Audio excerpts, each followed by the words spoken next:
على رسوله الكريم أما بعد فأعوذ بالله السميع العليم من الشيطان الرجيم.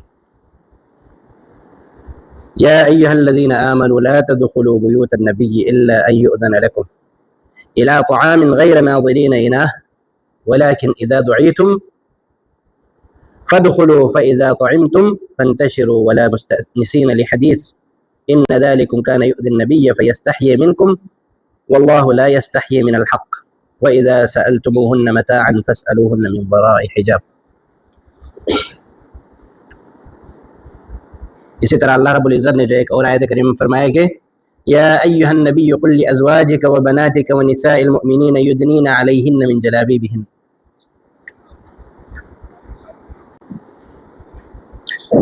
آج کا جو ہمارا درس ہے وہ ہوگا انشاءاللہ مسلمان عورت کا پردہ اور لباس، کیونکہ ہم سب جو ہے مائیں ہیں، ہماری بہنیں ہیں، بیٹیاں ہیں، ان کے لیے اور مردوں کے لیے بھی، جو مرد حضرات ہیں ان کے لیے بھی اللہ رب العزت نے جب زنا کو جو ہے، زنا کی جو خباثت ہے اس کو حرام قرار دیا اور اس کے سد باب کے لیے، اس سے جو ہے انسانوں کو دور رکھنے کے لیے، روکنے کے لیے کچھ ذرائع بتلائے. اس کے جو ہے 3 ذرائع بتلائے ہیں. ان میں سے سب سے پہلا کیا ہے؟ اللہ رب العزت کا حکم، نبی اکرم صلی اللہ علیہ وسلم کی تعلیمات. قرآن و سنت نے جو ہے بار بار اس سے دور رہنے کی تاکید فرمائی ہے. شریعت میں جو ہے بڑی تاکید آئی ہے کہ زنا سے دور رہو، زنا کے قریب بھی نہ جاؤ. زنا کے قریب جانے کا مطلب کیا ہے کہ زنا تک پہنچنے والے ایسے اسباب جو ہے ان اسباب سے بھی دور رہو. اور دوسرا کیا ہے؟ حدود اور سزائیں. اگر کوئی جو ہے اس گناہ کا ارتکاب کرتا ہے، کوئی مرتکب ہوتا ہے اس خباثت کا، تو اس کے لیے اللہ رب العزت نے شریعت میں جو ہے حد رکھے ہوئے، سزائیں رکھی ہوئی ہیں.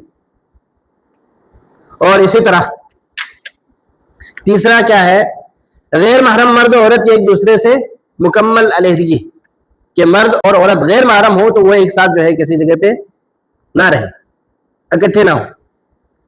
یہ 3 باتیں اسلام نے جو ہے زنا کے سد باب کے لیے یہ آپ کو ابتدا کے طور پر یہ بتلائی ہے. اور اسی طرح مسلمان عورت کا جو ہے لباس کیسا ہونا چاہیے؟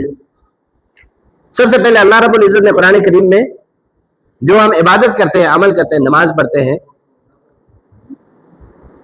اس نماز کے حوالے سے نماز میں جو ہے ہم کس طرح کے لباس زیبتن کریں، خصوصاً عورتوں کے لیے، خواتین کے لیے.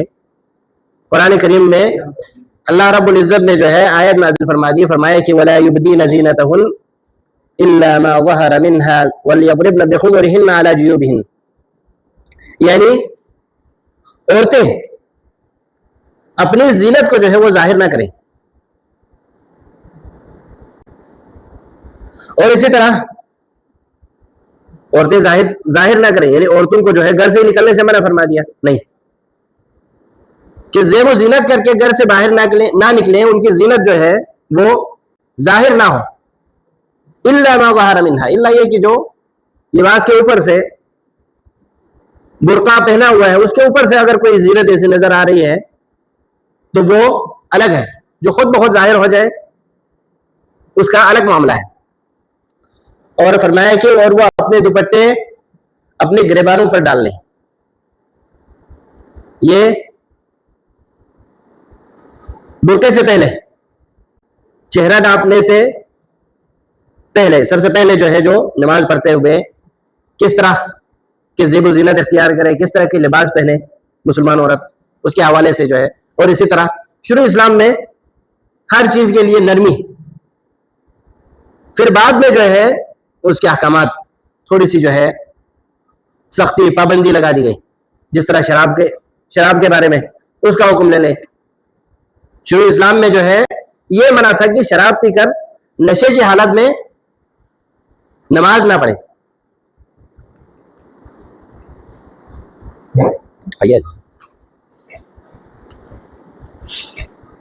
اور بعد میں جو ہے اللہ رب العزت نے سٹیپ بائی سٹیپ بعد میں فرمایا کہ شراب ہی نہ پیو. پہلے شراب پینے سے منع نہیں فرمایا کیونکہ لوگ جو ہے اس چیز کے عادی تھے. شروع میں جس چیز سے منع فرمایا کہ نشے کی حالت میں نماز نہ پڑھو, مسجد میں نہیں جاؤ. بعد میں جو ہے پھر شراب پینے سے ہی منع فرما دیا. اور اسی طرح جو ہے جو مسلمان خواتین کے لیے, عورتوں کے لیے اس بات کا حکم دیا کہ وہ اپنی نمازوں کے اندر کس طرح سے لباس زیبتن کرے اور اپنی زیب و زینت ظاہر جو ہے نہ ہونے دیں.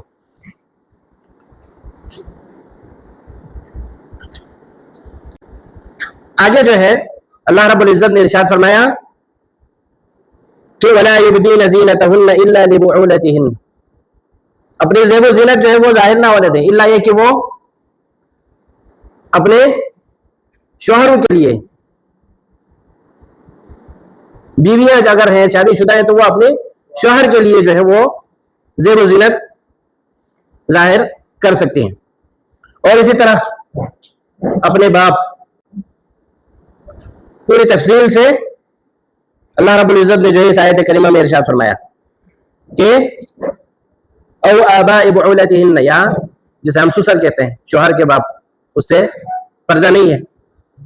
اور اسی طرح او ابنائہن او ابناء بعولتہن, یا ان کے اپنے بیٹے ہیں یا ان کے شوہر کے جو بیٹے, دوسری بیویوں سے جو بیٹے ہیں, اولاد ہیں, ان سے بھی پردہ نہیں ہے. اور فرمایا کہ او اخوانہن او بنی اخوانہن, یا ان خواتین کے جو ہے اپنے بھائی ہیں, بھائی سے بھی پردہ نہیں ہے, اس سے بھی زینت کو چھپانا ضروری نہیں ہے, یا بھائی کے جو بیٹے ہیں, بھتیجے جو کہتے ہیں یا بانجے. اور اسی طرح او بنی اخواتہن, اپنی بہنوں کے جو بیٹے ہیں ان سے بھی پردہ نہیں ہے, پردے کا حکم نہیں ہے. اور اسی طرح او نسائہن او ما ملکت ایمانہن, اور اسی طرح جو ہے عام جو گھروں میں جو ہے غلام وغیرہ ہیں, کام کاج کرنے والے, پہلے جو ہے لونڈی اور غلام کا وہ ہوتا تھا, آج کل جو ہمارے گھروں میں جو کام کرتے ہیں وہ غلام نہیں ہوتے. مختلف جگہوں پہ جو ہے جو ایلیٹ کلاس کے لوگ ہیں وہ کیا سمجھتے ہیں کہ گھر پہ کام کرنے والے غلام ہیں. وہ گھر پہ کام کرنے والے وہ اجیر کہا جاتا ہے, وہ مزدور ہے, اجرت کے بدلے وہ آپ کے پاس کام کر رہا ہے, وہ آپ کا غلام نہیں ہے. اور اسی طرح خواتین کام کر رہی ہیں تو وہ کیا ہے, گھر کی خادمہ ہے, وہ بھی اجرت کے لیے, مزدوری کے لیے آئی ہوئی ہے, اپنے کام کے بدلے جو ہے وہ پیسے لیتی ہے, وہ آپ کی لونڈی نہیں ہے.